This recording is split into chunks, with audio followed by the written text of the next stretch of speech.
আসসালামু আলাইকুম। কেমন আছেন সবাই? আশা করি সবাই ভালোই আছেন।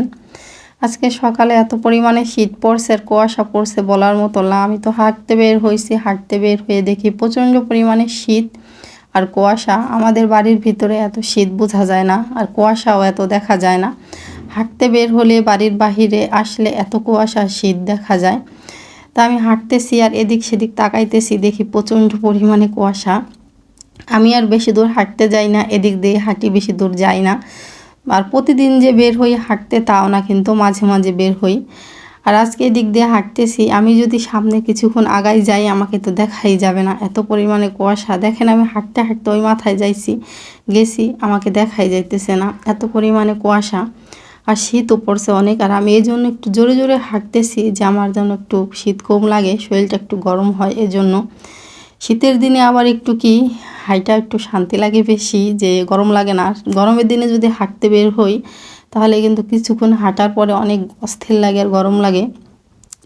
আর শীত তো যত দিন যেতেছে তত বাড়তেছে, আর কুয়াশাও একটু বেশি পড়তেছে। সামনে তো আরও শীত পড়বে পৌষ মাসের, আজকে তো 3 ভাগের 1 ভাগ চলে গেল পৌষ মাসের।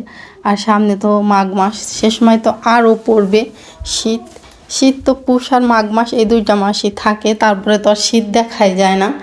তখন আস্তে আস্তে শীতটা একটু কমে যায়, গরমের আভাস পড়ে যায়।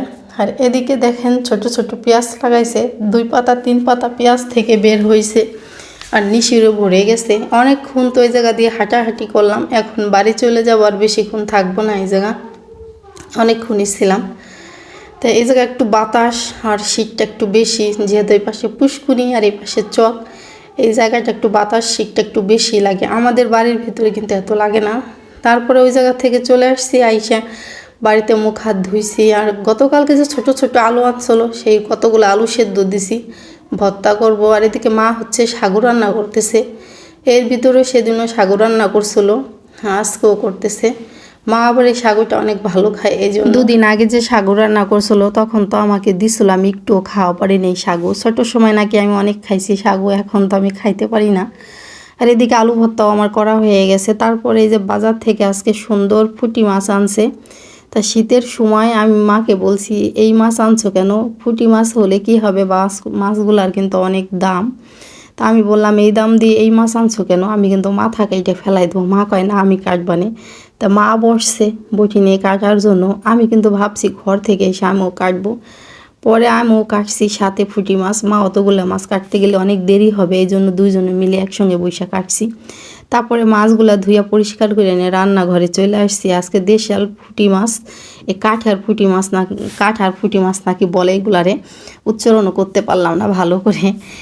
আর এই যে দেশাল মূলা আনছে, মূলা দিয়ে এই পুঁটি মাছ রান্না করব। আমার কাছে তো এই পুঁটি মাছ এই শীতের সময় মূলা দিয়ে রান্না করলে অনেক মজা লাগে। আর করব হচ্ছে বাঁধাকপি ভাজি। আর ছোট ছোট আলু আনছে 2 দিন আগে, আলু তো সকালে ভর্তা করে খেলাম, আজকে তরকারিতে দিয়ে খাবো, বাঁধাকপিতেও দিয়ে খাবো। মাছের জন্য সবজি কাটে নিয়েছি, সবজি কাটার পর এদিকে পরিমাণ মতো সব মশলা দিয়ে মশলা সুন্দর করে কষাই নিতেছি। মশলা সুন্দর মতো কষানো হয়ে গেলে তারপরে এই যে সবজি দিয়ে দিছি, ছোট ছোট করে আলু কাটছিলাম আর হচ্ছে মূলা দিয়ে আর আলু দিয়ে তো আজকে পুঁটি মাছ রান্না করব। সেই সবজিগুলো সুন্দর করে কষাই নিতেছি, একটু পানি দিয়েও সুন্দর করে কষাই নিব। আগে মশলার ভিতর দিয়ে একটু এপাশ ওপাশ করে সুন্দর করে কষাইতেছি। আজকের মূলাগুলা কিন্তু আমি কাঁচা একটু খেয়ে দেখেছি, কেমন জানি পানি ভরা। তাই সবজি কষানোর সময় কিন্তু আমি বেশি পানি দেইনি, দেখেন মূলা থেকেও কিন্তু পানি বের হয়। তারপরে সুন্দর করে কষাই নেওয়ার পরে এদিকে ঝোলের পানি আমি দিয়ে দিছি। ঝোলের পানি অনেকক্ষণ পর্যন্ত জাল করার পরে পুঁটি মাছ দিয়ে নামানোর আগ দিয়ে ধনেপাতা দিয়ে আমি নামাই নিছি। একটু পাতলা পাতলা রাখছি, ঘন করিনি।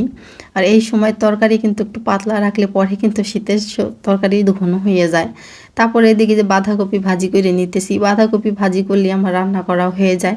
আমরা মানুষ হলো অল্প, তা তো পদে পদে আমাদের রান্না করা লাগে না, অল্প রান্না করলে আমাদের হয়ে যায়, সেই তরকারি থাইকে যায়। তারপরে রান্না করার পরে একটু পুষ্কুনির পাড়িতে আসছি। ওই যে উপরে একটা তেনা দেখতেছেন না, কাপড় মেলার জন্য মেলছে, ওটা বাতাস অনেক দোলছে। তুই ঘেডি উঁচু করে দেখতে তোর ঘেডি ব্যথা হয়ে গেছে, এখন উপর দিকে তাকাইতেই পারতেছে না। তারপরে বাড়ি চলে আসছি, বাজার থেকে বেলপুরি আনা হয়েছে, বেলপুরি খাইতেছি। অনেক দিন পর বেলপুরি খাইতেছি। ফুচকাই তো বেশি খাই, কিন্তু বেলপুরি খাওয়া হয় না।